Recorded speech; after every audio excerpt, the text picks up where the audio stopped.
وسيدي، ليس لي من بعد جاهك مشتكى، ولا ملاذا يسمع من دعا أو يرحم من بكى. فإلى من أفر إن لم تحمني، وبمن أستغيث إن لم تغثني، ومن أدعوه إن لم تجبني، ومن أتضرع إليه إن لم ترحمني، ومن أتملق بين يديه إن لم تقبلني، وباب من أقرع إن تكلني، ومن أتمنع به إن لم تكن لي. فاللهم أعني ولا تعن علي، وانصرني ولا تنصر علي، واهدني ويسر الهدى إلي، وأحسن اللهم عاقبتي في الأمور كلها. اللهم لا تكسر لي قلبا ولا تصعب علي أمرا، واكفني اللهم جهد البلاء وسوء القضاء، يا مولاي ويا سيدي. يا صباح الفل، ازيكم حبايب قلبي؟ عاملين ايه؟ يا رب تكونوا بخير. النهارده يا جماعه يوم الجمعه. طبعا انا صحيت الصبح كالعاده، اول حاجه بعملها عندي لازم اشوف انا ورايا ايه ما قدرتش اعمله امبارح بالليل. بصوا يا جماعه، طبعا امبارح بالليل احنا كنا اتعشينا فطير، وكنت عامله شاي بحليب وكده، وما قدرتش خلاص بقى، خلاص انا كده يومي انتهى. فزي ما انتم شايفين كده صينيه العشاء زي ما هي بالشكل ده كده تمام. دلوقتي هنغسل المواعين ونجهز فطار لهمسه وهنا لان هم صحيوا، ونشوف هنعمل ايه النهارده ويومنا هيمشي ازاي بالتفصيل. هنا يا جماعه الحوض طبعا زي ما انتم شايفين، حبيت برضو اوريكم المنظر. يعني انا كنت غاسله مواعيني امبارح وكله تمام زي ما انتم شايفين كده. اللانش بوكسات بتاعت البنات بتاعت المدرسه، الحاجه اللي كانت عندي عايزه تتغسل في، بس هنا كوبايتين وطبقين كانوا البنات طبعا كانوا بيشربوا عصير امبارح، ولازم بقى سندوتش مش عارفه ايه لغايه لما العشاء يجهز وكده. بين الوجبات يا جماعه طبعا كلنا معانا اطفال وعارفين ان هم اكيد اكيد مش هيستنوا من الغدا للعشاء من غير اكل. سندوتش، كوبايه عصير، كده يعني. فزي ما انتم شايفين كده انا عندي الحوض مفيش فيه غير دول وصينيه العشاء، هنغسلهم مع بعض ونجهز فطار لهمسه وهنا. طبعا اول حاجه هعملها هشيل عندي المواعين بتاعتي اللي انا كنت غسلاها.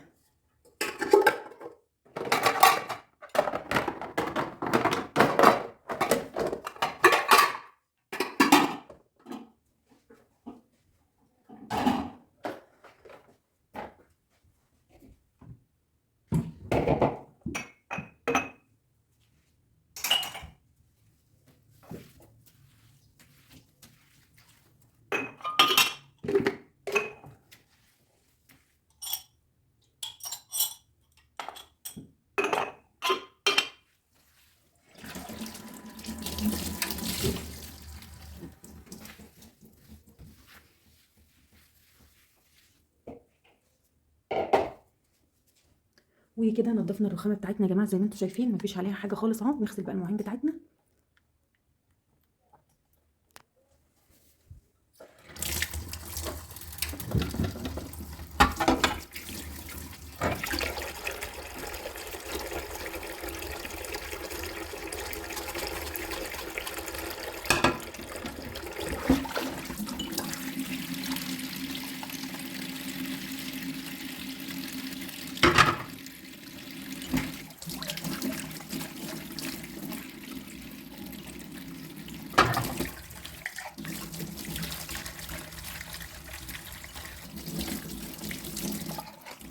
طبعا يا جماعه في ناس كتير بتبقى مستغربه يعني ايه ان انا بكون فاتحه الميه وانا بغسل مواعين. بصوا يا جماعه، انا ما اعرفش اقفل الحنفيه وانا بغسل مواعين خالص، لان انا بغسل وبشطف كده مره واحده. فطبعا زي ما انتم شايفين معايا لازم ميه على طول كده تكون جاريه. انا عارفه ان ممكن يكون ده اسراف او اهدار في الميه، بس انا الحقيقه يا جماعه مش بعرف خالص. بحس كده ان انا يعني مش عارفه. يعني انا دلوقتي كده بس عشان معلقتين وكده قافله الميه، انما لو اطباق وكوبايات وكده لازم اغسل الطبق وبعدين اغسل بالصابون وبعدين اروح شطفاه.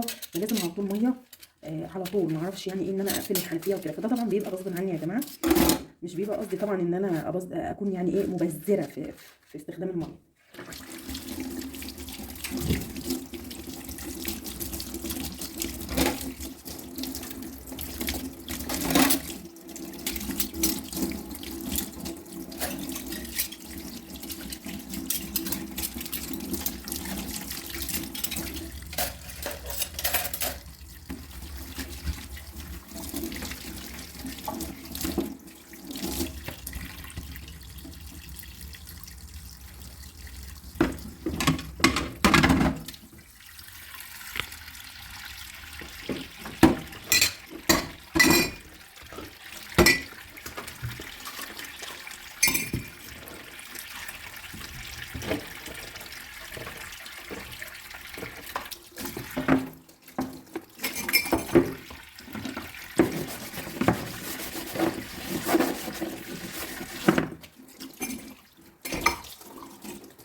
جوله كده على الحوض يا جماعه. بصوا عايزه اوريكم حاجه.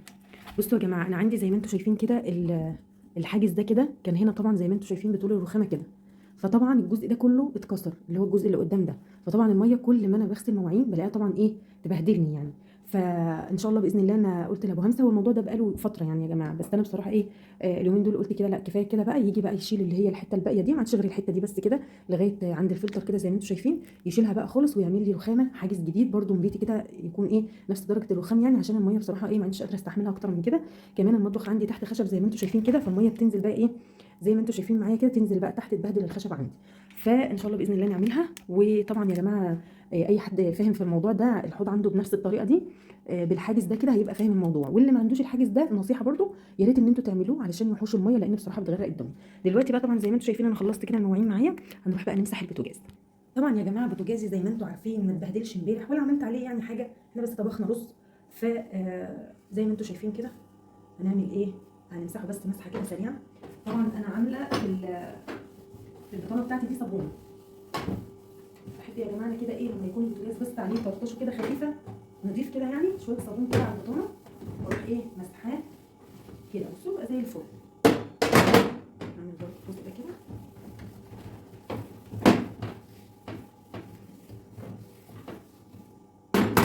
نعمل الجزء اللي هناك ده كده.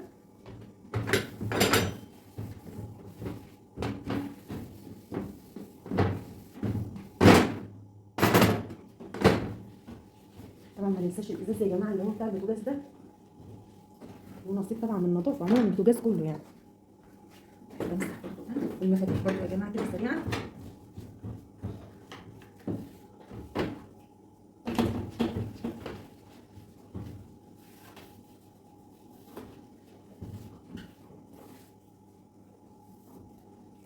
بس كده يا جماعه خلصنا البوتاجاز بتاعنا.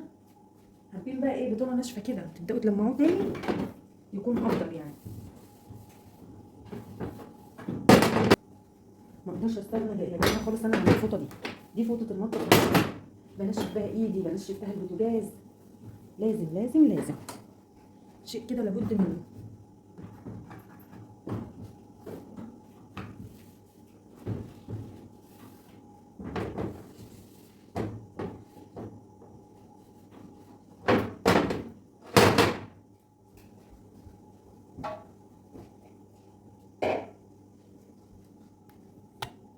قلت بقى اعمل غدا النهارده يا جماعه كده سهل وسريع زي ما انتوا شايفين معايا كده، عملت حواوشي. طبعا عيش الحواوشي كنت جايباه في الفريزر يا جماعه قايله لابو همسه عليه وجايبهولي وحطاه في الفريزر، طلعته يفك وعملت طبعا التتبيله بتاعه اللحمه. طبعا سهلة جدا يا جماعة، ببشر البصل عليه اللحمة عليه ملح فلفل بهارات حواوشي وفلفل كمان حسب ما تحبوا يعني، بس انا بصراحة بحب الفلفل الاخضر افرمه مع البصل. وعملت الولاد بطاطس شيبسي بيحبوها جدا يا جماعة، وعايزة اقول لكم بقى ان انا ايه بعملها حلوة قوي. هتقولي بتعمليها ازاي يا ياسمين؟ هقول لكم بمكنة البطاطس دي يا جماعة، عندي علبة كده بنقشر بس البطاطس ونبدأ ان احنا ايه نمشيها كده على الجهاز اللي هو بتاع البطاطس، فبتعمل لي البطاطس شيبسي زي ما انتوا شايفين كده بالشكل ده. بعد كده بقى كان الحواوشي معايا استوى، جهزت بقى يا جماعه الغدا بالشكل ده كده زي ما انتوا شايفين. طبعا عندي عايزه اقول لكم ان كانت كميه الحواوشي عندي تقريبا هم 7 ترغفة، عملتهم من نص كيلو لحمة مفرومة او اقل من نص كيلو شوية، يعني تقدروا تقولوا 400 جرام لحمة مفرومة. وحطيت بقى المخلل والحاجة الساقعة، وده كده كان الغدا بتاعنا بتاع النهاردة. طبعا يا جماعة اقتصادي جدا، يعني كل اللي احنا هنشتريه 400 جرام من اللحمة المفرومة وزائد حاجة ساقعة، المخلل عندنا والبطاطس عندنا والبصل عندنا والبهارات عندنا وكل حاجة عندنا، فالتوفير يا جماعة. طبعا عايزة اقول لكم ان الميزانية بتاعت البيت بدام ماشية بالمظبوط ان شاء الله بإذن الله يعني. عايزه اقول لكم هتحوشوا، ومش بس هتحوشوا وتجيبوا دهب كمان. فعايزه اقول لكم ان انا اليومين دول بحوش علشان حاطه في دماغي ان انا ان شاء الله باذن الله السنه الجايه زي النهارده هشتري اي حاجه دهب، يعني حابه كده ان انا اجرب ان انا احوش في الدهب. السلام عليكم، عاملين ايه؟ النهارده ماما جابت لنا حاجه حلوه، فهي شافتها وانا دلوقتي هعمل انبوكسنج معاكم، لسه ما شفتهاش. يلا اول حاجه انتوا تشوفوها انتوا اول، عشان انا ايه فاجئ في الاخر. عامله ازاي؟ عامل ايه؟ يعني مشكله. اشوف بقى. ماشي شوفي. واو، في الشوكولاته هي كيكه وعليها شوكولاته جامده من فوق، ودي كمان عليها شوكولاته جامده بيضه من فوق. دي بقى عليها كراميل صوص كده، تقريبا. ده جناش شوكولاته ودي بيض. شوكولاته، لا دي بسكوته عليها شوكولاته بيضه. فلوتس. ودي كمان عليها صوص كريسبي. ايوه كريسبي. عليها جناش ونفس شوكولاته دي بيضه وجيليو وكريسبي، كريسبي اللي هو ده اللي هو ونفس الكور، دي. وفلوتس. بس فلوتس اسود بقى مش فلوتس ابيض. هي دي. ولدلوقتي هوريكم دي ولادي بيحبوها جدا، اللي هي القهوه دي. لازم اجيب لهم منها. جاب كراميلا من القهوه دي لو ما بقتش في البيت، دي بناخدها معانا المدرسه، بناخدها معانا الدرس عشان لو عايزين ناكل حاجه حلوه كده. و برضه ما شفتش الحاجات دي، لسه هشوف. ده اكيد فول، لا ده لب ابيض. و الفول اللي فول بالجبنة. المملح اللي بالجبنه. ماشي. وكمان ذرة. على فكره ده تشكيله فول على لب اسمر، ده تشكيله يا جماعه. هنحطها دلوقتي ونشوف. لا لب بس. لا تشكيله، انا متاكده انها تشكيله. بصي هاتي طبق من المطبخ وتعالي حطيها فيها، احنا كده كده هنفضيهم. بصوا يا جماعه احنا هنحط كده كله على بعضه. انا لب بس، ماما بتقول لب وفول. انا بقول تشكيله. معرفش. تمام ورينا بقى كده. اصل اكيد ابو همسه مش هيجيب لنا كل الكيس ده فول ابيض. مش هيجيب لنا فول بس او لب ابيض بس، لازم التشكيله على بعضها. وكمان هنحط الذره. طبعا همسه عايزه تحط كله في طبق واحد، فقلنا مش مشكله نحط كله في طبق واحد. والفول اللي بالجبنه.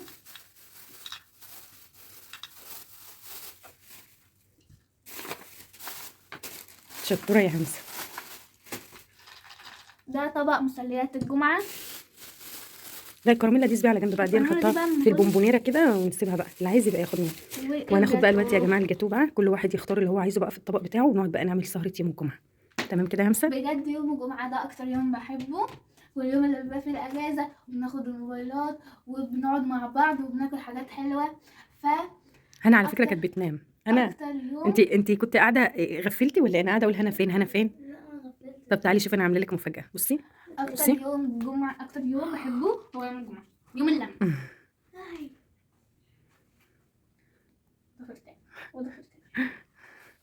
تديني بوسه وحضن. ايه رايك؟ ايه رايك؟ اتصدمتي ليه كده؟ شفتي انت المقرمشات دي؟ شوفي ده كمان في فول. كنت حاسه ان بابا هيجيب. ايوه طبعا لازم. ده ممكن. بس يا جماعه وتعالوا بقى دلوقتي نقعد ناكل الحاجات الحلوه دي، ونشوف همسه وهنا هيختاروا جاتو ايه، وتعالوا كملوا معانا الفيديو. بصوا يا جماعه انا عندي البونبونيره الصغيره دي حطاها عندي كده ايه على القرش، بحط فيها الكراميلا اللي هي دي، عشان الولاد كده هم رايحين وهم جايين اللي عايز ايه ياخد منها. حطها هنا كده يا جماعه، طبعا هم يفتحوا كده يلاقوا ايه الكراميلا زي ما انتم شايفين كده. حطها طبعا هنا كده يا جماعه زي ما انتم شايفين معايا على الارج هنا كده. طبعا زي ما انتم شايفين معايا يا جماعه، انا طبعا كنت بجهز الاطباق علشان اكل الجاتوبه انا والبنات، وطبعا همسه وهنا قاعدين يتفرجوا على التلفزيون، فتعالوا معانا بقى عيشوا الاجواء ونشوف الاجواء بتاعتنا عامله ازاي. يلا بينا. يلا شوكولاته الغامقه ولا البيضه؟ هو 1 2 3 4 5 6 انا هتاخدي منين؟ يلا في ايه؟ في شوكولاته غامقه، في شوكولاته بيضه، في كريمه بالجيلي غامقه المكرزه دي. ماشي. مش عارفه اوزنيها دي كده. كل تحت طريق الزفت من اولها كده يعني. عايزه مين هنا؟ دول شوفوا. لا النش. تاني واحده تاخدي ايه؟ هو ده جيليو بايه؟ انا عن نفسي هاخد ايه؟ جيلي وكراميل. انا كمان دي زي مش عارفه اصلا هتلاقيهم في بعض ولا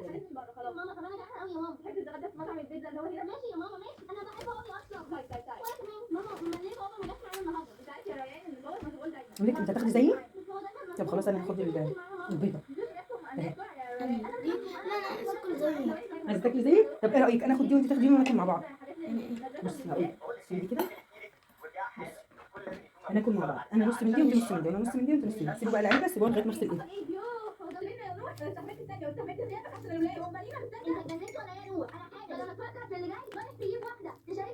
شكلها مسطحة، انما بص اول ما تعملوه كده هي هو ايه؟ ناعمة جديدة ناعمه حلوه.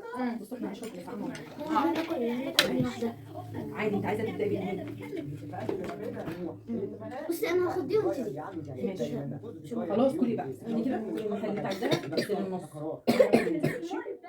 طب انا عايزة كده ايوه ماشي كلي بس من احنا بنصور حته كده، حته واحده وبعدين هوقف تصوير وكلي اللي انت عايزاه. انت غبيه ولا ايه يا كارما؟ الفلوس كل حاجه يا بنات، ما تتكلموش كده. وانت يا كارما عارفه ان الفلوس بتغير حاجات كتير. انت عارفه يا ماما لما هي تتجوز نروح هتلاقي حياتها ازاي؟ ايوه عارفه يا ربا، ايوه عارفه. اسكتي بس علشان ما نوفرهاش برضه، عروستنا ما ينفعش دول راح شايفة دول يا ماما عاملين كام مشاهدة؟ دول بصي ورا الفيديو ده نازل قبل 4 ساعات وجايب 1008 من 10 مشاهدة. طول عمره عامل بالي 4 ساعات الفلوس وانا بيقعد 4 شهور وجبت 100 مشاهد. عشان دي بتعمل لازم الايام دي ما عادش حد بيتفرج، احنا كلنا بنتفرج على القعدة. يا بنتي بعد الشر ما تقوليش كده على حياتي. انت عايزه كريمه؟ لا انا عايزة كده خلاص كده شكرا.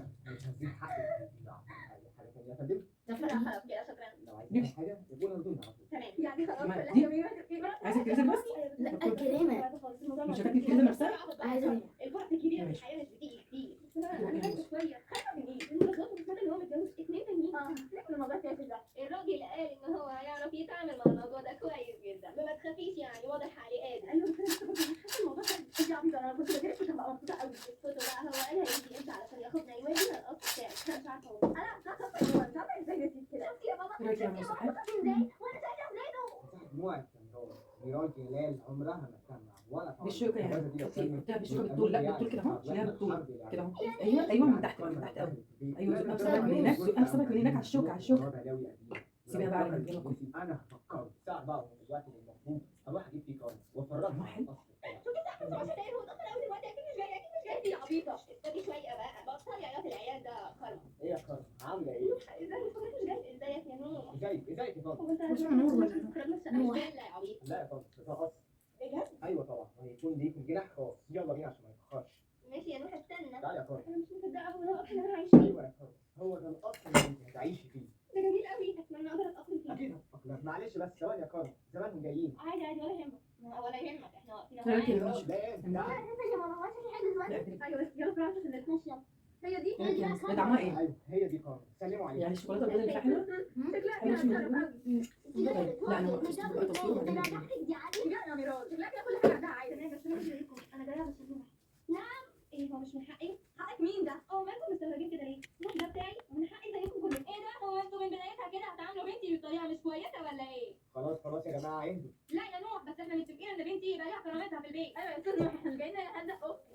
ايوه انا عارف حاجة زي كده طبعا. كرامتك عاليه قوي. ريان وايمي تعالوا ندخل دلوقتي جوه.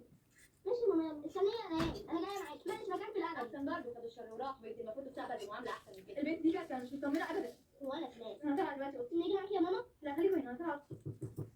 ادخلي. ماما انا جايه اتكلم معاكي شويه. تعالي مالك يا ريان؟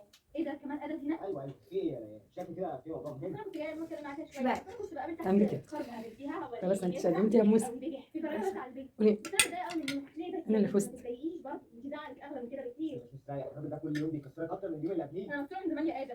انا بس دلوقتي مستنيه النهايه بعد الشر عليكي يا ريان. اللي انت بتقولي ده لسه بدري قوي عليكي. لسه هتكبري اولادك يا ريان. زي ما شفتوا معايا كده حبايب قلبي، ده كان نهاية الفيديو بتاعنا. كنت نزلت اشتري حاجات من دمياط وانا راجعة جبت جاتوه. بصوا يا جماعة انا وانا ماشية كده جه على بالي انا عايزة اكل حاجة حلوة، رحت جبت جاتوه زي ما انتم شايفين كده ودخلت على الولاد بقى بحاجه حلوه. بصراحه بحب ادخل على ولادي باي حاجه حلوه، فزي ما انتم شايفين معايا كده ما قدرناش نستنى لغايه ابو همسه ما يرجع من الشغل، جهزت لهم كده ياكلوا جاتوه وانا جايبه بالزياده اصلا، قلت مش مشكله اما باباهم يجي ناكل تاني. فزي ما انتم شايفين كده حبايب قلبي ده كده كان يومنا النهارده. اتمنى يا رب تكونوا استمتعتوا معايا واستفدتوا ولو بشيء بسيط. اشوفكم على خير ان شاء الله باذن الله في فيديو جديد ويوم جديد، ومع الف سلامه.